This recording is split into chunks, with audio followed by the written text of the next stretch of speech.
बेटा जो लोग आपको डरा रहे हैं कि बहुत मुश्किल पेपर आएगा, ऐसा कुछ नहीं आने वाला। बस स्टेटमेंट आपको सही गलत पहचान में आनी चाहिए। अगर आप ये कर गए तो आप 100% सेलेक्ट हो जाओगे, मैं बता रहा हूँ आपको। तो ध्यान से देखना, हम लोग पढ़ रहे हैं सेक्सुअल रिप्रोडक्शन फ्लावरिंग प्लांट। इस सेशन के लास्ट में मैं डायग्राम भी डिस्कस करूंगा, क्योंकि यहाँ से कुछ डायग्राम बेस्ड क्वेश्चन हमने देखे हैं, तो एक बार डायग्राम भी डिस्कस कर दूंगा। आ जाओ फटाफट से। तो सबसे पहले चैप्टर का नाम है सेक्सुअल रिप्रोडक्शन फ्लावरिंग प्लांट। 2 से 3 क्वेश्चन आते हैं, 20 मिनट के टाइम में हम लोग इसको करेंगे, ठीक है। तो सबसे पहले आप मुझे बताओ, स्टार्टिंग किससे कर रखी है? एंथर वाले पार्ट से करते हैं हम लोग। तो एक टिपिकल एंथर कैसा होता है? ऐसे 2 लोब होते हैं, यस, बाई लोब होते हैं, और इसको अपने फिलामेंट कहते हैं। दोनों को मिला के अपने क्या बोल देते हैं? स्टेमन बोल देते हैं। तो ये बाई लोब होता है, और हर एंथर में 2 थीका होती है। थीका क्या होती है बेटा? जैसे हमने ये लोब बना दिया, तो यहाँ पर ये जो कॉर्नर्स पे लेयर्स हैं, इनको क्या बोलते हैं? थीका बोलते हैं, यस, थीका बोलते हैं। और हमारे पास क्या होता है कि इस लोब में, ये एक लोब है, ये दूसरा लोब है, यहां पर एक लॉन्गिट्यूडनल ग्रूव होती है जो थीका को सेपरेट करती है। किसको सेपरेट करती है? थीका को सेपरेट करती है। ये चीज समझ में आ रही है?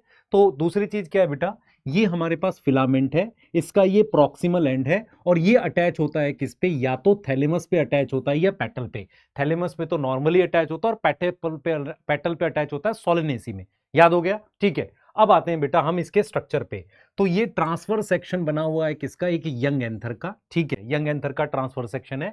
उसमें सबसे बाहर वाली लेयर को कहते हैं एपिडर्मिस, क्लियर है। सेकंड लेयर पे जो लेयर है सेकंड पे, वो है एंडोडर्मिस। यहां पर बेटा इसके सेल्स थोड़े से थिक होते हैं, और ये डिहाइसेंस में ज्यादा हेल्प करते हैं। और तीसरे नंबर पे ये लेयर है मिडल लेयर, और इसके अंदर ये जो सेल्स हैं जिनमें 2 या 2 से ज्यादा न्यूक्लियस है, उसे कहते हैं टेपेटम। तो सबसे बाहर की लेयर होगी एपिडर्मिस, फिर एंडोथीशियम, फिर मिडल लेयर। ये आउटर 3 लेयर प्रोटेक्शन प्लस डिहाइसेंस का काम करती हैं। टेपेटम क्या होता है बेटा? उसमें 2 या 2 से ज्यादा न्यूक्लियस होते हैं, बाई और मल्टी न्यूक्लिएट होता है, और उसमें डेंस साइटोप्लाज्म होता है। क्या होता है उसमें? डेंस साइटोप्लाज्म होता है। उनका रोल क्या होता है? ये नरिशमेंट देते हैं। क्या देते हैं टेपेटम? नरिशमेंट देते हैं डेवलपिंग पॉलन को। तो जो पॉलन डेवलप हो रहा है उसको क्या देते हैं? नरिशमेंट देते हैं टेपेटम, ठीक है। दूसरा क्या है बेटा? टेपेटम पे हमारे पास, टेपेटम क्या बनाती है? एक्साइन बनाती है। एक्साइन कैसे बनाती है? हमारे पास एक ग्रेन्यूल होते हैं, यूबिस ग्रेन्यूल, वो कौन रिलीज करता है? टेपेटम। उसके अलावा बेटा उसमें पॉलन किट होती है। पॉलन किट क्या होती है बेटा? इंसेक्ट पॉलिनेटेड वालों में, इंसेक्ट पॉलिनेटेड वाले में हमारे पास एक पॉलन किट स्ट्रक्चर होता है जो स्टिकी बनाता है। उसके अलावा एक एंजाइम है कैलेज। कैलेज कौन रिलीज करता है? टेपेटम। तो ये हो गया हमारे पास फंक्शन ऑफ टेपेटम। अब ये एक यंग एंथर है। तो यंग एंथर में आप देख रहे हैं 4 लेयर हैं। जब यही एंथर मैच्योर हो जाएगा तो कितनी लेयर बन जाएंगी? रह जाएंगी 2। कौन सी 2 रह जाती हैं बेटा? Epidermis, endothecium. Middle layer tapetum टूट जाती है। यंग एंथर में यहां कॉर्नर पे एनसीईआरटी लिखती है माइक्रोस्पोरेंजिया होता है, जो सर्कुलर होता है, और जो पॉलन सैक होता है, ये एरिया जहां पर अब पॉलन ग्रेन प्रेजेंट होंगे, पॉलन सैक आ जाएगा। यहां पर यंग एंथर में स्पोरोजिनस टिश्यू होगा यहां अंदर, और वो कन्वर्ट हो जाता है पॉलन ग्रेन में। आपको याद रहना चाहिए बेटा कि स्पोरोजिनस टिश्यू कैसा होता है? 2n होता है, और पॉलन ग्रेन कैसा होता है? n होता है। अब ये पॉलन ग्रेन कैसे बनते हैं उसका एक पूरा प्रोसेस है। सबसे पहले आप याद करो, पॉलन ग्रेन को कहते हैं मेल गैमेटोफाइट। क्या बोलते हैं? Male gametophyte. कैसे बनता है देखते हैं। तो सबसे पहले हमारे पास क्या होगा? यहां पर स्पोरोजिनस टिश्यू होगा। स्पोरोजिनस टिश्यू डिप्लॉयड होगा, है ना। उसको हम पॉलन मदर सेल भी कहते हैं, मतलब उन्हीं सेल्स को हम पॉलन मदर सेल्स भी कहते हैं। उनमें मियोसिस होकर मेरे पास क्या बनता है बेटा? मियोसिस होकर मेरे पास क्या बनता है? मियोसिस होकर, जिसे हम कहते हैं माइक्रोस्पोरोजेनेसिस, मेरे पास 4 स्पोर बनते हैं। हर एक स्पोर कैसा होता है? एन होता है। हर एक स्पोर कैसा होता है? एन होता है। इसको हम क्या नाम देते हैं? स्पोर टेट्राड नाम देते हैं। क्या नाम देते हैं? स्पोर टेट्राड नाम देते हैं। अब मेरे पास ये हैप्लॉइड माइक्रोस्पोर है, ध्यान देंगे, ये हैप्लॉइड माइक्रोस्पोर है। इस हैप्लॉइड माइक्रोस्पोर कैसे बना? आप देखो, स्पोरोजिनस टिश्यू की मियोसिस से मेरे पास बने हैं 4 स्पोर, जिन्हें आप स्पोर टेट्राड कहते हो। हर एक स्पोर जो होता है उसकी माइटोसिस करके हम क्या बनाते हैं बेटा? हम ये स्ट्रक्चर बनाते हैं जिसको हम क्या बोलते हैं? हम बोलते हैं पॉलन ग्रेन। तो माइटोसिस कैसी होती है? एसिमेट्रिक होती है, जिसमें क्या बनता है? अनइक्वल साइटोप्लाज्म होता है। क्या होता है? अनइक्वल साइटोप्लाज्म होता है। अब हमने यहां पर क्या करा, यह ध्यान दो बेटा। अब हमने यहां पर क्या करा कि ये मेरे पास क्या है? ये एक्साइन है, और ये अंदर वाली लेयर को इंटाइन कहते हैं, और यहां पर मेरे पास ये क्या है? वेजिटेटिव सेल है। ये क्या है? वेजिटेटिव सेल है। क्लियर है? तो आप देखो जरा पॉलन ग्रेन कैसे बना। सबसे पहले क्या हुआ है? माइक्रोस्पोर में माइटोसिस हुई है, एसिमेट्रिक स्पिंडल बना, एक बड़ा सेल बना। इस बड़े सेल को कहते हैं वेजिटेटिव सेल, छोटे सेल को कहते हैं जनरेटिव सेल। वेजिटेटिव सेल की अपनी एक प्लाज्मा मेम्ब्रेन होती है, उसके बाहर होती है इंटाइन, और उसके बाहर होते हैं एक्साइन। ये जो वेजिटेटिव सेल होता है ये कैसा होता है? इररेगुलर शेप का इसके पास न्यूक्लियस होता है, ये पॉलन ट्यूब बनाता है और इस पे फूड रिजर्व होता है, खाना प्रेजेंट होता है। जनरेटिव सेल जो होता है वो छोटा होता है और स्पिंडल शेप होता है। ये कैसा होता है, देखो स्पिंडल शेप होता है और ये डिवाइड करके 2 मेल गैमेट बनाता है। अब हमारे पास लेयर्स हैं बेटा, एक्साइन है और इंटाइन है। एक्साइन कैसी होती है, अगर आप ध्यान से सुनेंगे बच्चे, एक्साइन जो होती है हमारे पास वो किसकी बनी हुई है, स्पोरोपोलेनिन की। किसकी बनी है, स्पोरोपोलेनिन की। और वो रेजिस्टेंट होती है किससे, एल्कली से, एसिड से, एंजाइम से। ये इस पे काम नहीं करते, इसीलिए क्या करते हैं, फॉसिल्स में इसको प्रिजर्व करते हैं, मतलब फॉसिल जो है एक्साइन की वजह से प्रिजर्व होते हैं। दूसरा बेटा ये डिसकंटिन्यूअस होती है और स्पोरोफिटिक, क्योंकि इसको टेपेटम ने बनाया। इंटाइन किसकी बनी होती है, पैक्टिन प्लस सेलुलोज की, और ये कंटिन्यूअस होती है और इसको किसने बनाया, वेजिटेटिव सेल ने, तो ये गेमेटोफिटिक नेचर की होती है। पॉलन ग्रेन जो होता है वो नॉर्मली क्या होता है बेटा, उसमें 2 या 3 सेल होते हैं। 60% एंजियोस्पर्म में पॉलिनेशन जो होती है हमारे पास वो 2 सेल स्टेज में हो जाती है। क्लियर है, 2 सेल स्टेज में हो जाती है। पॉलन ग्रेन का जो साइज होता है बेटा वो 25 से 50 माइक्रोमीटर के बीच में होता है और उसको मेल गैमेटोफाइट भी कहते हैं। क्लियर है। अब हम आते हैं बेटा, कुछ छोटे छोटे से टॉपिक हैं जो आपको आने चाहिए। सबसे पहले पॉलन एलर्जी। पॉलन एलर्जी क्या होता है, जो पार्थीनियम क्या एक पॉलन ग्रेन है, वो क्या था बेटा, इंपोर्टेड वीट के साथ आया था, क्लियर है। और वो क्या करता है, पॉलन एलर्जी, जिसकी वजह से क्या होती है, ब्रोंकाइटिस और अस्थमा। क्या होती है, ब्रोंकाइटिस होता है और अस्थमा होता है। क्या होता है, ब्रोंकाइटिस और asthma. Food supplement, pollen as a food supplement use होते हैं हॉर्स और एथलीट्स। ये इंक्रीज करता है एफिशिएंसी। क्या इंक्रीज करता है, एफिशिएंसी इंक्रीज करता है, याद रहेगा। उसके अलावा वायबिलिटी, बहुत सारे पॉलन होती है जिनकी मंस तक होती है, वो है रोजेसी, सोलेनेसी, लेग्यूमिनोसासी। और पैडी और वीट में 30 मिनट की वायबिलिटी होती है। उसके अलावा बेटा हम क्या कर सकते हैं, पॉलन को यूज कर सकते हैं -196 डिग्री सेल्सियस पर क्रायो प्रिजर्वेशन, लो टेम्परेचर पर प्रिजर्व करते हैं किसको, पॉलन को। किसका करते हैं, पॉलन का। और ये कहां यूज करते हैं, प्लांट ब्रीडिंग में, प्लांट ब्रीडिंग प्रोग्राम में इनको यूज किया जाता है। क्लियर है, यहां तक ये चीज याद आ गई। तो डायरेक्ट पूछेगा एक्साइन किसका बना है, इंटाइन किसका बना है, कौन गैमेटोफिटिक हो सकता है, कौन स्पोरोफिटिक हो सकता है। डायरेक्ट क्वेश्चन आते हैं, ये सोलेनेसी, लेग्यूमिनोसासी और रोजेसी, ये फैमिलीज, इनकी वायबिलिटी लॉन्ग होती है। अब आते हैं फीमेल स्ट्रक्चर पर। तो देखो फीमेल स्ट्रक्चर में सबसे पहले मेरे पास ये स्टिग्मा है, इस स्टिग्मा को कहते हैं लैंडिंग प्लेटफॉर्म। उसके बाद होलो क्या होता है, खोखला, मेरे पास ये स्टाइल होता है। और ये नीचे फूला हुआ पार्ट, बेसल बल्ज पार्ट को अपने क्या बोलते हैं, ओवरी बोलते हैं। क्या बोलते हैं, ओवरी बोलते हैं। अब क्या होगा बेटा, इस ओवरी के अंदर ऐसे चैम्बर होते हैं, उन चैम्बर्स को हम क्या नाम देते हैं, लोक्यूल। क्या नाम देते हैं, लोक्यूल। उसके अंदर मेरे पास क्या प्रेजेंट होता है, प्लेसेंटा प्रेजेंट होता है। तो आप याद रखिए, ओवरी के अंदर लोक्यूल है और लोक्यूल के ऊपर हमारे पास प्लेसेंटा प्रेजेंट होता है, लोक्यूल के अंदर। फ्यूनिकल क्या होती है, एक स्टॉक होती है जो, जिससे क्या कनेक्ट होता है, ओव्यूल कनेक्ट होता है किससे, प्लेसेंटा से। याद रखें, ओव्यूल कनेक्ट होता है प्लेसेंटा से। हाइलम क्या होता है, पॉइंट ऑफ अटैचमेंट है किसका, ओव्यूल और फ्यूनिकल का। ओव्यूल एंड फ्यूनिकल का, फ्यूनिकल का ओव्यूल पर, funicle on ovule, funicle on ovule जो है उस पर पॉइंट ऑफ अटैचमेंट है, funicle on ovule. Funicle on ovule पर पॉइंट ऑफ अटैचमेंट को क्या बोलते हैं हम लोग, क्या बोलते हैं हम लोग, ये चीज बोलते हैं। अब यहां पर हम ये देख रहे हैं बेटा कि ओवरी के अंदर सिंगल ओव्यूल होता है, जैसे wheat, paddy, mango. Many ovule जो होते हैं, वाटरमेलन, पपाया, ऑर्किड, मतलब ओवरी के अंदर कई सारे ओव्यूल भी होते हैं। सिंगल में क्या होगा, सिंगल सीड होगा, वीट, पैडी, मैंगो। यहां तक समझ में आ रही है। अब बात करते हैं नंबर ऑफ कार्पल की।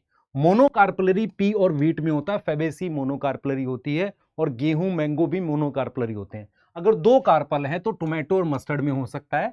मल्टी कार्पलरी का जो एग्जांपल है, मल्टी कार्पलरी, एपोकार्पस का एग्जांपल माइकीलिया और सिनकार्पस का पेपेवर। एम याद करके जाना, एपोकार्पस का माइकीलिया है। अब बात करते हैं बेटा फ्यूनिकल की।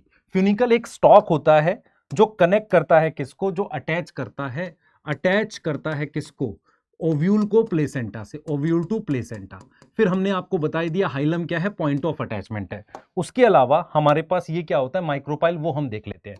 तो हमारे पास क्या होता है बेटा, नॉर्मली क्या होता है, एक ऐसा ओव्यूल होता है, नॉर्मली हमारे पास एक ऐसा ओव्यूल होता है जिसको अपने एनाट्रोपस ओव्यूल कहते हैं, इस तरीके का घुमा हुआ। और यहां पर माइक्रोपाइल होता है जहां इंटेग्यूमेंट नहीं होते, इसे कहते हैं इंटेग्यूमेंट, और इसे कहते हैं एम्ब्रियोसाइक। इसके बाद न्यूसिलस होता है। तो सबसे पहले आपको क्या क्या याद करना है, आपको याद करना है कि फ्यूनिकल एक स्टॉक है, ये रिफ्यूनिकल जो इसको प्लेसेंटा से कनेक्ट करेगी। हाइलम क्या है, ये अगर फ्यूनिकल है तो इस पॉइंट ऑफ अटैचमेंट को हाइलम कहते हैं। माइक्रोपाइल क्या है? ये जगह जहां इंटेग्यूमेंट एब्सेंट है। न्यूक्लियस क्या है? ये इंटेग्यूमेंट जिसको सराउंड करते हैं, जिसके आसपास होती है, उसको अपनी न्यूक्लियस कहते हैं। मेगास्पोर मदर सेल क्या होता है बेटा? न्यूक्लियस का कोई एक सेल बड़ा हो जाता है, उसको अपनी क्या बोलते हैं? Megaspore mother cell. तो अगर आपसे कोई पूछे न्यूक्लियस कैसा होगा? डिप्लॉइड। मेगास्पोर मदर सेल भी क्या होगा? डिप्लॉइड। मेगास्पोर मदर सेल थोड़ा लार्ज हो जाता है। बताओ मुझे कौन सी साइड का होगा? माइक्रोपाइल साइड का, थोड़ा लार्ज हो जाता है। सेल्स ऑफ न्यूक्लियस कैसे होते हैं बेटा? Cells of nucleus large size के डेंस साइटोप्लाज्म हो जाएगा ना, तो उसको अपने क्या बोलते हैं? मेगास्पोर मदर सेल कहते हैं। एक सेल जो बड़ा हो गया डेंस साइटोप्लाज्म में, उसको मेगास्पोर मदर सेल कहते हैं। अब किस तरीके से फीमेल गेमेटोफाइट जिसका नाम एम्ब्रियो सैक है वो होगा, तो देखो जरा, अब हमारे पास स्टेप्स क्या है बेटा? मेगास्पोरोजेनेसिस कहते हैं। तो देखो मेगास्पोरोजेनेसिस क्या है, मेरी बात सुनना ध्यान से। मेगास्पोरोजेनेसिस क्या है हमारे पास? ये हमारे पास मेगास्पोर मदर सेल है, ध्यान से सुनेंगे। ये हमारे पास मेगास्पोर मदर सेल है। इसमें मियोसिस 1 करके, मेरी बात सुनेंगे, डायाड बनता है। डायाड का मतलब होता है दो सेल। क्या बन गया? डायाड बन गया। अब मैं क्या कर रहा हूं? इस डायाड की मियोसिस 2 करके मैं टेट्राड बना रहा हूं। जब मैं डायाड की मियोसिस 2 करता हूं तो मैं क्या बनाता हूं? टेट्राड बनाता हूं। उसे हम क्या बोलते हैं? मेगास्पोर टेट्राड बोलते हैं। क्या बोलते हैं? मेगास्पोर टेट्राड बोलते हैं। क्या मेरी बात समझ में आ रही है? मेगास्पोर टेट्राड बोल रहे हैं। अब हमारे पास क्या है बेटा? ये फंक्शनल मेगास्पोर है। This one is functional megaspore. इस फंक्शनल मेगास्पोर की अगर मैं माइटोसिस करता हूं, ध्यान से सुनेंगे, इस फंक्शनल मेगास्पोर की अगर मैं माइटोसिस करता हूं, देखो पहले समझो ध्यान से। मेगास्पोर मदर सेल एक डिप्लॉइड सेल है। कैसा सेल है? डिप्लॉइड। इसकी मियोसिस 1 से डायड बनेगा, मियोसिस 2 से टेट्राड बनेगा, और ये 4 मेगास्पोर बन गए। इन चारों में से एक ही डेवलप करेगा, जिसको हम क्या बोलते हैं? जिसको हम बोलते हैं मोनोस्पोरिक। क्या बोलते हैं? मोनोस्पोरिक बोलते हैं। तो देखो, 4 में से मेरे पास सिर्फ एक डेवलप कर रहा है, ये वाला फंक्शनल हो गया। अब इसमें क्या होगी? फ्री न्यूक्लियर डिवीजन होगी, मतलब न्यूक्लियस डिवाइड करेगा, साइटोकाइनेसिस नहीं होगी। फ्री न्यूक्लियर डिवीजन के बाद मेरे पास फाइनली क्या बन रहा है बेटा? फाइनली मेरे पास क्या बन रहा है? एक सेकेंड देना।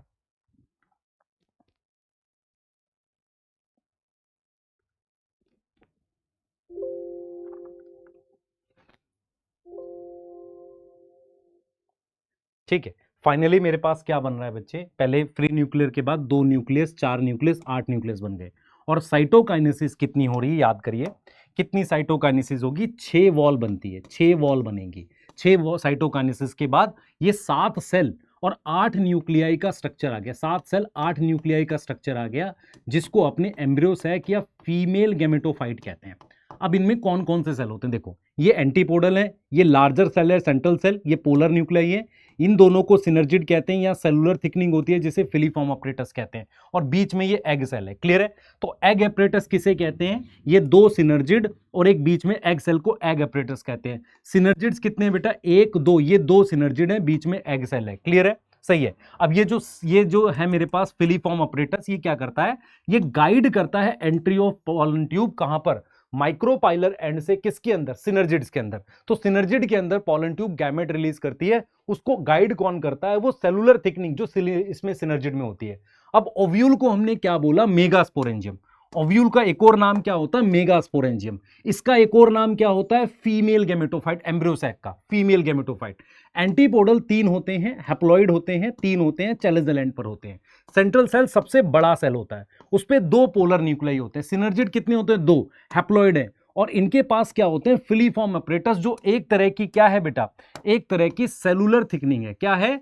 सेलुलर थिकनिंग है हमारे पास। क्या है? सेलुलर थिकनिंग है हमारे पास। और एग जो मेरे पास होता है बेटा, एग जो मेरे पास होता है, उसको हम क्या बोलते हैं? फीमेल गैमेट बोलते हैं। अब जरा देखो, मेल गैमेटोफाइट, ये आपको नहीं करना है, XC2 NC2 ये काम का नहीं आपके। फीमेल,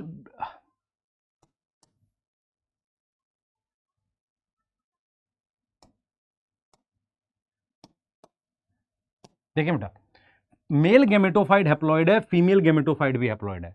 मेल गेमेटोफाइट में नंबर ऑफ सेल्स कितने होंगे बताओ? नंबर ऑफ सेल 2 या 3 होंगे। इसमें मेरे पास 7 सेल होते हैं। ठीक है, मेल गेमेटोफाइट में 2 मेल गैमेट होते हैं, सिर्फ इसमें एक गैमेट है जिसको आपने क्या बोलते हैं? एग बोलते हैं। यहां तक क्लियर है? अब यहां से हम आगे जाएंगे और डिस्कस करते हैं फटाफट से पॉलिनेशन को। देखो पॉलिनेशन क्या होता है? पॉलिनेशन का सिंपल मतलब है transfer of pollen on stigma. Stigma पे ट्रांसफर करने को पॉलिनेशन कहते हैं। अब मेरी बात ध्यान से सुनिएगा, हमारे पास क्या है? इसकी टाइप होती है बेटा, एक होती है ऑटोगैमी और एक होती है जिक्नोगैमी और एक होती है जीनोगैमी। ऑटोगैमी का मतलब क्या है? कि जब आप क्या करते हैं, खुद के फ्लावर पे, देख रहे हो, खुद के फ्लावर पे ट्रांसफर करेंगे, इसका एंथर इस पे ट्रांसफर कर दे, ऑटोगैमी। उसके लिए मुझे क्या चाहिए, मुझे बाइसेक्सुअल फ्लावर चाहिए, वो क्लिस्टो, क्लिस्टो का मतलब क्लोज भी हो सकता है, ओपन फ्लावर भी हो सकता है। और इसके लिए कंडीशन क्या है कि जो ये एंथर है, ये एंथर की मैच्योरिटी और जैसे ये स्टिग्मा है, इसकी रिसेप्टिविटी, रिसेप्टिविटी क्या हो, ये सिनक्रोनाइज एक साथ हो, ये बाइसेक्सुअल फ्लावर होना चाहिए और पॉलिनेटर नहीं चाहिए। ऑटोगैमी का मतलब सेम फ्लावर पे ट्रांसफर कर रहा है। अगर फ्लावर डिफरेंट हो पर प्लांट सेम हो, उसको कहते हैं जिटनोगैमी। इसके लिए मुझे ओपन फ्लावर चाहिए, चैस्मोगैमस फ्लावर चाहिए, क्लियर है। और ये फ्लावर क्या होना चाहिए, मतलब फ्लावर यूनिसेक्सुअल भी हो सकता है, बाइसेक्सुअल भी, पर ओपन होगा। पर क्या होना चाहिए, प्लांट बाइसेक्सुअल होना चाहिए, मतलब एक ही प्लांट पर मेल फीमेल फ्लावर हो या बाइसेक्सुअल फ्लावर हो, पर एक फ्लावर से दूसरे फ्लावर पे जाना चाहिए। यहां तक समझ में आ रहा है। उसके बाद ये ओपन फ्लावर है, बाइसेक्सुअल प्लांट है, पॉलिनेटर चाहिए। अब देखो मेरी बात सुने, फ्लावर जो होता है बेटा मेरे पास दो तरह का होता है, एक होता है क्लिस्टोगैमस जिसमें अश्योर सीड बनता है, और एक होता है चैस्मो। चैस्मो को कहते हैं ओपन फ्लावर।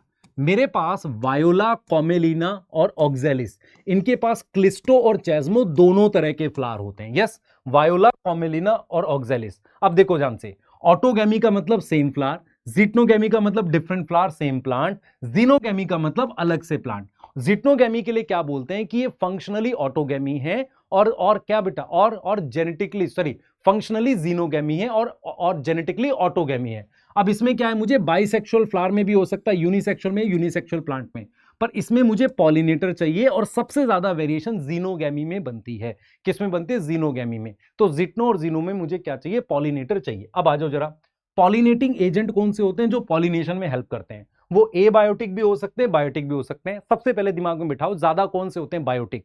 और एबायोटिक में ज्यादा कौन करता है, विंड। किसके कंपैरिजन में, वाटर के कंपैरिजन में। अब जरा विंड वालों के फीचर देखो, क्या होगा उसमें, लॉन्ग एक्सर्टेड फेदरी स्टिग्मा होगा। स्टिग्मा कैसा होगा, बड़ा होगा, एक्सर्टेड होगा, फेदरी होगा। पॉलन ग्रेन जो होंगे वो लाइट होंगे, नॉन स्टिकी होंगे, और फ्लावर में नेक्टर और कलर नहीं होगा। सबसे इंपॉर्टेंट फीचर क्या होता है, उनकी ओवरी में एक सिंगल ओव्यूल होता है, और फ्लावर किस में होते हैं, क्लस्टर में होते हैं। अगर छोटे हैं कलरलेस फ्लावर क्लस्टर में होते हैं। एक बहुत इंपॉर्टेंट चीज है जिसमें बेसिकली क्या है, थोड़ा सा बदलाव आया है। यहां टासल्स की जगह उसने ईयर लिख दिया है। क्या लिखा है बेटा, टासल्स की जगह उसने क्या लिखा है, ईयर। तो जो ईयर होता है मेज में, वो स्टिग्मा, जो हेयर होता है ना उसमें, वो क्या होता है, स्टिग्मा और स्टाइल होता है। क्लियर है। अब आते हैं बेटा पानी में। तो देखो मेरी बात सुनो, पानी में मेरे पास एल्गी ब्रायोटेरिडो, पानी से पोलन मतलब पॉलिनेशन करते हैं, क्योंकि मोटाइल गैमेट होता है इनमें। अब क्या होता है बेटा, पानी से पॉलिनेशन रेयर है, सिर्फ 30 जीनस है मोनोकोट में जिनमें पानी से मेरे पास पॉलिनेशन होती है। अब देखो आप यहां पे देखो, जैसे वाटर लिली और इकॉर्निया, ये पानी के प्लांट है, पर इनमें पॉलिनेशन कैसे होती है, इंसेक्ट और विंड से होती है। कैसे होती है, इंसेक्ट और विंड से।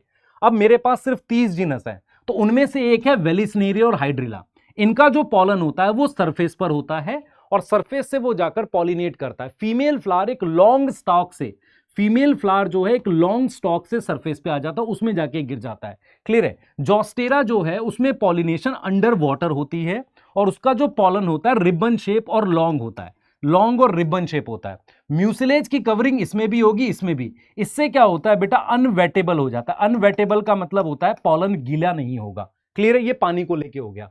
अब हम बात करते हैं बायोटिक की। बायोटिक में सबसे ज्यादा पॉलिनेशन कौन करता है, इंसेक्ट करता है, और उसमें भी सबसे ज्यादा हनी भी करता है। अब ध्यान से सुनेंगे, इंसेक्ट में कौन कौन से क्या क्या फीचर होना चाहिए, नेक्टर, कलर, ऑर्डर, ये होगा।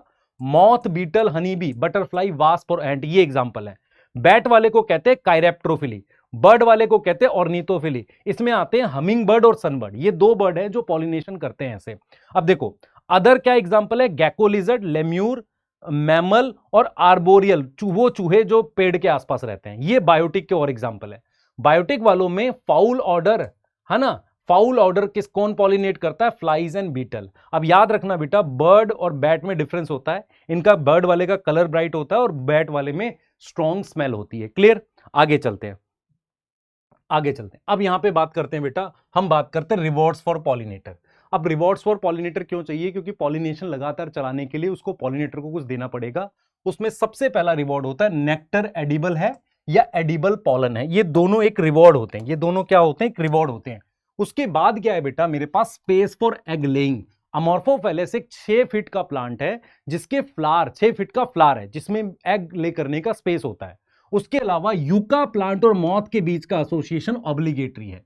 यूका मॉथ क्या करता है, ओवरी के अंदर जाकर एग ले करता है और लार्वा बाहर आ जाता है बिफोर फ्रूट फॉर्म। यस, तो यूका प्लांट की पॉलिनेशन कौन करता है, मॉथ, और एग ले करता है कहां पर, याद रखना ओवरी के अंदर। कहां एग ले करता है, ओवरी के अंदर, और लार्वा पहले बाहर आ जाता है। अब हमारे पास क्या होते हैं बेटा, कुछ डिवाइसेस होते हैं जिनको हम कहते हैं आउटब्रीडिंग डिवाइसेस। ये क्या होते हैं, बेसिकली आपको एक बात समझनी पड़ेगी कि हमारे पास क्या होता है, जो लगातार इनब्रीडिंग होती है जैसे ऑटोगेमी, जिटनोगेमी, उसकी वजह से क्या होता है, रिसेसिव कैरेक्टर एक्सप्रेस करते हैं।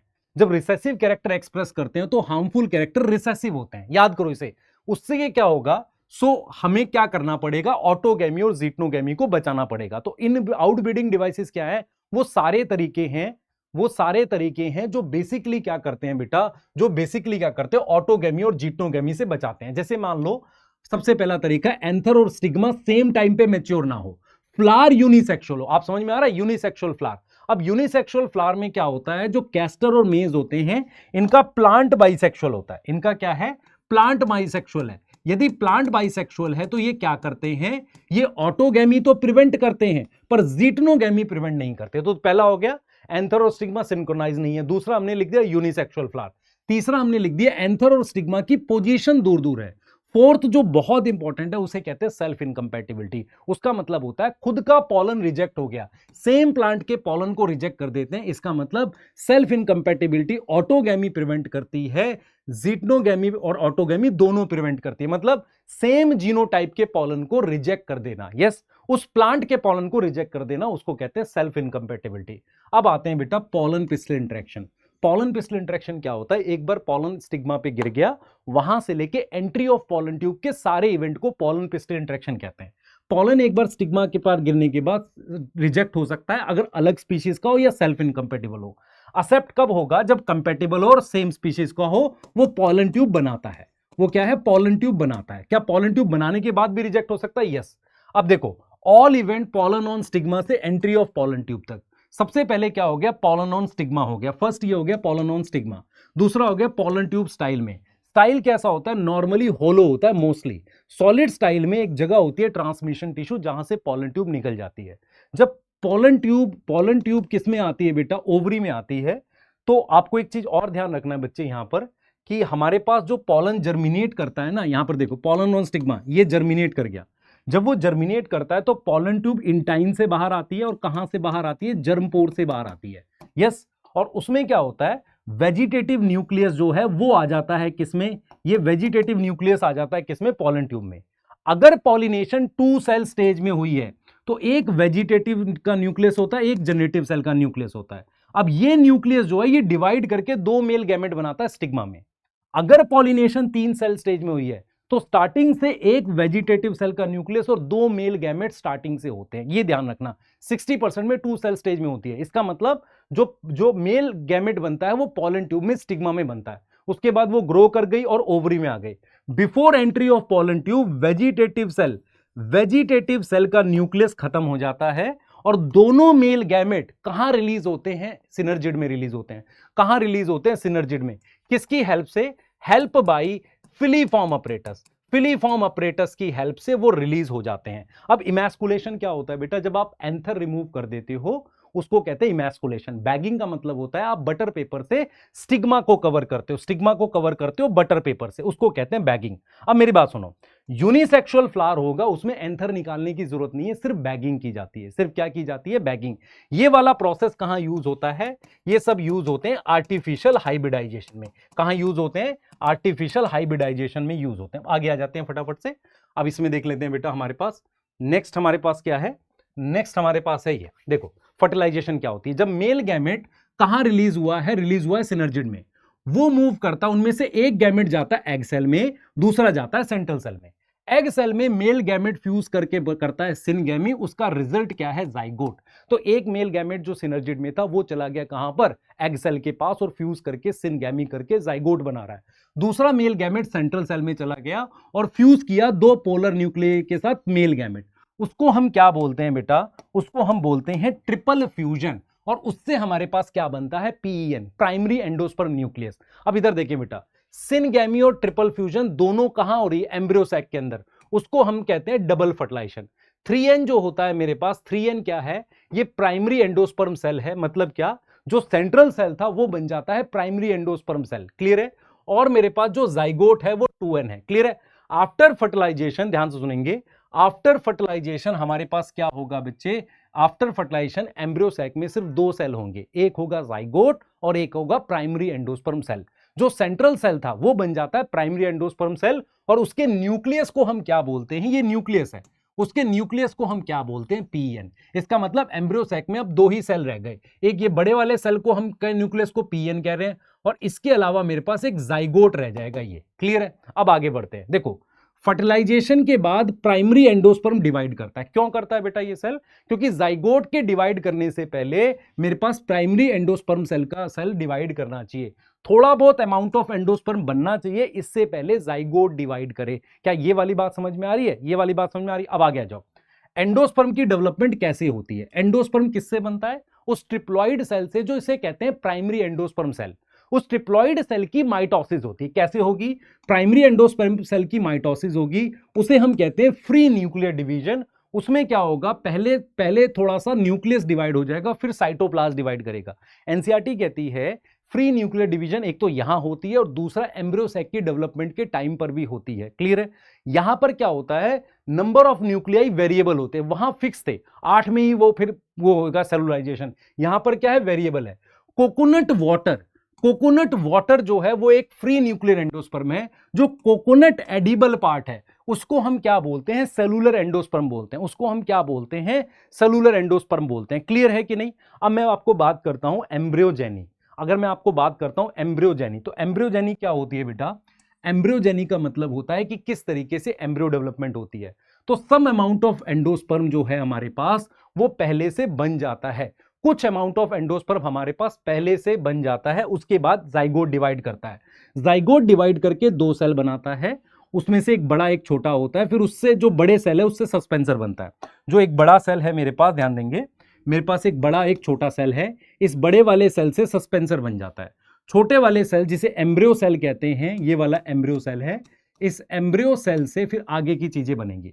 तो सबसे पहले अगली स्टेज क्या बनती है बेटा, एक ग्लोबुलर एम्ब्रियो बनता है, सही है। जैसे सबसे पहले क्या बना, 2 सेल बना, उसके बाद प्रो एम्ब्रियो, फिर ग्लोबुलर एम्ब्रियो, फिर हार्ट शेप एम्ब्रियो, और फिर मैच्योर एम्ब्रियो। इसका सीक्वेंस पूछेगा, जाइगोट प्रो एम्ब्रियो बनेगा, फिर मेरे पास ग्लोबुलर एम्ब्रियो बनेगा, फिर हार्ट शेप एम्ब्रियो बनेगा, फिर मैच्योर बनेगा। तो pro embryo, globular, heart shape, mature embryo. Monocot और डाइकोट में इनिशियल स्टेज सिमिलर होती है, बाकी की स्टेजेस अलग होती हैं। एंडोस्पर्म क्या होता है बेटा, देखो ध्यान से, एंडोस्पर्म सारे सीड में बनता है, लेकिन डाइकोट में वो कंज्यूम हो जाता है, इसलिए डाइकोट नॉन एंडोस्पर्मोस होते हैं एक्सेप्ट कैस्टर, ठीक है, सोलेनेसी। और मोनोकोट क्या होते हैं बेटा, मोनोकोट में एंडोस्पर्म रह जाता है। तो मेज मोनोकोट है, कोकोनट मोनोकोट है, कैस्टर एक्सेप्शन है। और कंज्यूम किस में हो जाता है बेटा, पी में, बीन में, और एक एग्जांपल लिखा है एनसीईआरटी ने, ग्राउंडनट में। यहां पर एंडोस्पर्म रह जाता है, मतलब कंज्यूम हो जाता है, यहां रह जाता है, क्लियर है। यहां पर उसके लिए वर्ड यूज करते हैं एल्ब्यूमिनस, एक्स एल्ब्यूमिनस। अब देखो मेरे पास एक डायग्राम है ये, जिसको आप अगर ध्यान से देखोगे, ये डाइकोट एम्ब्रियो का डायग्राम है ऐसा, ठीक है।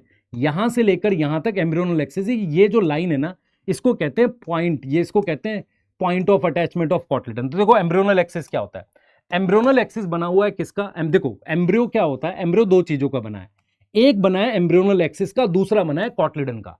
तो मेरे पास ये जो पार्ट है, आप देखो इधर मेरी तरफ देखना, मेरे पास मैंने ऐसा एक डायग्राम बना दिया ऐसे, ये दोनों कॉटलिडन है, ये दोनों कॉटलिडन थे। तो हम ये कह रहे हैं कि एपिकोटाइल क्या होता है, above the level of cotyledon है, उसकी टिप को कहते हैं प्लूम्यूल, सही। एपिकोटाइल के टिप को कहते हैं प्लूम्यूल। हाइपोकोटाइल क्या होता है, below the level of cotyledon, उसकी टिप को क्या बोलते हैं, रेडिकल बोलते हैं, उसकी टिप को हम क्या बोलते हैं, रेडिकल बोलते हैं। अब देखो मोनोकोट एम्ब्रियो क्या होता है, ध्यान सुनेंगे, मोनोकोट एम्ब्रियो की बात कर लेते हैं। देखो आपने क्या पढ़ा यहां पे, इसे कह रहे हैं, यहां से देखो, इसके पार्ट के ऊपर था एपिकोटाइल, इसके पार्ट के नीचे हाइपोकोटाइल, क्लियर है, बिलो कॉटलिडन है, उसकी टिप को कह रहे हैं रेडिकल, ठीक है। मोनोकोट एम्ब्रियो में क्या होगा, एम्ब्रियोनल एक्सिस होता है, एक कॉटलिडन होता है, और उसकी जगह जो रेमिनेंट है, बच गया, उसको कहते हैं एपीब्लास्ट। क्या बोलते हैं, एपीब्लास्ट।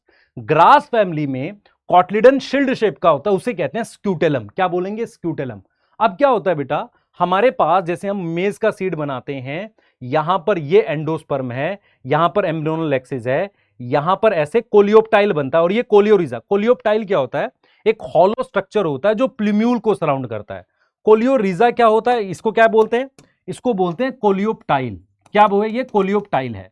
और ये क्या है? कोलियोरिजा है। कोलियोरिजा क्या होता है बेटा? एक शीट होती है जो रेडिकल को सराउंड करती है। क्लियर है? आगे आ जाते हैं। अब हम बात करेंगे सीड की। सीड क्या होता है बेटा? सीड एक तरह का फर्टिलाइज ओव्यूल होता है। सीड क्या होता है? फर्टिलाइज ओव्यूल होता है। सीड में क्या क्या होता है? एक तो सीड कोट होता है, अगर डाइकोट का होगा तो आउटर टेस्टा, इनर टेगमेन। उसके अलावा एम्ब्रियो होगा और कुछ सीड में एंडोस्पर्म होता है, कुछ में नहीं होता। अब क्या होता है? जब सीड डेवलपमेंट होती है तो पानी सिर्फ 10 से 15% बच जाता है और वो किस में चला जाता है? डोरमेंसी में चला जाता है। कुछ सीड में पेरिस्पर्म जो न्यूक्लियस था वो बच जाता है, उसको पेरिस्पर्म कहते हैं। जैसे कि ब्लैक पेपर और शुगर बीट में। तो सीड में क्या क्या पार्ट हो गए? सीड कोट हो गया, एम्ब्रियो हो गया, एंडोस्पर्म हो भी सकता है, नहीं भी हो सकता, पेरिस्पर्म कुछ सीड में मिलता है हमारे पास। क्लियर है? अब यहां पे आ जाते हैं। सीड की क्या एडवांटेज है? सीड क्या है बेटा? पॉलिनेशन से, अगर हम ध्यान से देखें, पॉलिनेशन फर्टिलाइजेशन में से सिर्फ सीड जर्मिनेशन पानी पे डिपेंड है। उससे क्या होगा? उससे सीड पानी खोज लेगा। डिहाइड्रेशन और डोरमेंसी की वजह से फार्मर जो है ना, फार्मर क्या कर सकता है? सीड को स्टोर कर सकता है। फार्मर जो है वो सीड को क्या कर लेगा? स्टोर कर लेगा। क्या कर लेगा? स्टोर कर लेगा। उसके अलावा बेटा सीड क्या देता है? वेरिएशन देता है। क्या देता है? वेरिएशन देता है। Hard seed coat. Hard seed coat क्या है बच्चे? हार्ड सीड कोट का मतलब क्या है कि उससे किसको मिलती है? एम्ब्रियो को प्रोटेक्शन मिलती है। अब बात करते हैं वायबिलिटी ऑफ सीड। ल्यूपाइनस आर्क्टिकस 10,000, ध्यान सुनेंगे, 10,000 साल पुराना सीड था और वो उसके बाद भी जर्मिनेट करके फ्लावर किया। 10,000 ईयर, बहुत लंबी वायबिलिटी हो सकती है। फिनिक्स डेक्टाइलिफेरा 2000 साल पुराना था और वो किंग हेरोड पैलेस, किंग जो था ये हेरोड, उसके पैलेस के पास में मिला था। हेरोड्स पैलेस के पास में ये सीड मिला था। क्लियर है? अब टाइनी सीड्स क्या होते हैं बच्चे?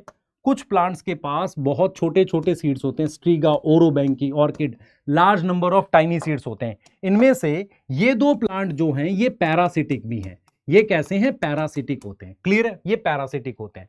अब हम बात करते हैं फ्रूट की। फ्रूट क्या होता है बेटा? पकी हुई ओवरी को फ्रूट कहते हैं। ओवरी की जो वॉल होती है उसको क्या बोलते हैं? पेरिकार्प बोलते हैं। पेरिकार्प अगर खाई जाती है, फ्लैशी होती है, जैसे कि मैंगो और ऑरेंज में, वो क्या होती है? फ्लैशी होती है और डिवाइड होती है लेयर में। कौन सी लेयर में बेटा? हमारे पास 3 लेयर में डिवाइड होती है, epicarp, mesocarp, endocarp. Dry fruit क्या होता है कि पेरिकार्प लेयर्स में डिवाइड नहीं होती। क्लियर है? ठीक है, जैसे पी और मस्टर्ड। ट्रू फ्रूट क्या होता है? जो ओवरी से डेवलप करता है। फॉल्स फ्रूट थैलेमस से डेवलप करता है, फ्रॉम थैलेमस से डेवलप करेगा। फॉल्स फ्रूट के 3 एग्जांपल दे रखे हैं, कैश्यू, एप्पल और स्ट्रॉबेरी। स्ट्रॉबेरी बेटा एग्रीगेट फ्रूट का भी एग्जांपल और एकीन का भी एग्जांपल है। यस। पार्थेनोकार्पी क्या होते हैं? सीडलेस फ्रूट को कहते हैं, जैसे कि बनाना। क्लियर है? तो यहां पर पेरिकार्प करना है आपने, ये एग्जांपल्स याद करने हैं जरूर से। क्लियर है? इसके बाद हम बात करते हैं पॉलीएम्ब्रियोनी की। पॉलीएम्ब्रियोनी क्या होता है बच्चे? एक से ज्यादा टाइप का अगर एम्ब्रियो हमारे पास है उसको हम क्या बोलते हैं? पॉलीएम्ब्रियोनी, सॉरी पॉलीएम्ब्रियोनी को बोलते हैं, एपोमिक्सिस पे बात करते हैं। देखो हमारे पास क्या है? एपोमिक्सिस क्या होता है बच्चे? हमारे पास कुछ फैमिलीज ऐसी होती हैं, एस्ट्रासिएई ग्रास फैमिली, जहां पर सीड बिना फर्टिलाइजेशन के डेवलप करता है। तो कहीं ना कहीं वो एसेक्सुअल रिप्रोडक्शन जो है वो मिमिक कर रहा है सेक्सुअल रिप्रोडक्शन की। इसमें फर्टिलाइजेशन नहीं होती, सीड बनता है, यस, एम्ब्रियो भी बनता है। बिना फर्टिलाइजेशन के एम्ब्रियो बन गया, सीड बन गया। और ये डेवलप कैसे करता है? मैंगो में और सिट्रस में, मैं लिख देता हूं, मैंगो में, सिट्रस में, एस्ट्रासिएई में ये डेवलप करता है। और कहां से करता है? फ्रॉम डिप्लॉयड एग से। डिप्लॉयड एग से होगा, या न्यूसिलस जो है वो डेवलप कर जाएगा एम्ब्रियो में। कैसे करेगा? वो एम्ब्रियो सैक में घुस जाते हैं कुछ सेल्स उसके। क्लियर है? पॉलीएम्ब्रियो ने क्या होता है? सिट्रस और मैंगो में उनके सीड में एक से ज्यादा एम्ब्रियो दिखते हैं, उसे कहते हैं पॉलीएम्ब्रियोनी। क्लियर है? एपोमिक्टिक सीड का एडवांटेज क्या है कि हाइब्रिड सीड जो होते हैं बेटा वो महंगे होते हैं, हर बार उनको खरीदना पड़ता है। तो क्या करते हैं हम? एपोमिक्सिस से, अगर हम हाइब्रिड सीड की एपोमिक्सिस से अगर सीड बना लें तो उससे क्या होगा? हाइब्रिड सीड देखो कॉस्टली, एवरी टाइम नए सीड, तो डिक्रीज ऑन एग्रीकल्चर। हम कैसे सीड डेवलप कर रहे हैं? एपोमिक्सिस से सीड डेवलप कर रहे हैं, जो कॉस्ट डिक्रीज करते हैं। अब आपको क्या करना है? इसको पूरे को 2 से 3 बार रिवाइज करना और कमेंट में बताना कैसा लगा। कोई डाउट है तो जरूर लिखना। और इसके बाद बेटा मैं क्लियर करता हूं, पूरी क्लास 12th हम लोग खत्म कर रहे हैं और ये दूसरी बार पढ़ा रहा हूं। अब भी नहीं सिलेक्ट हुए तो पिटाई होनी चाहिए तुम्हारी। क्लियर है? बाय।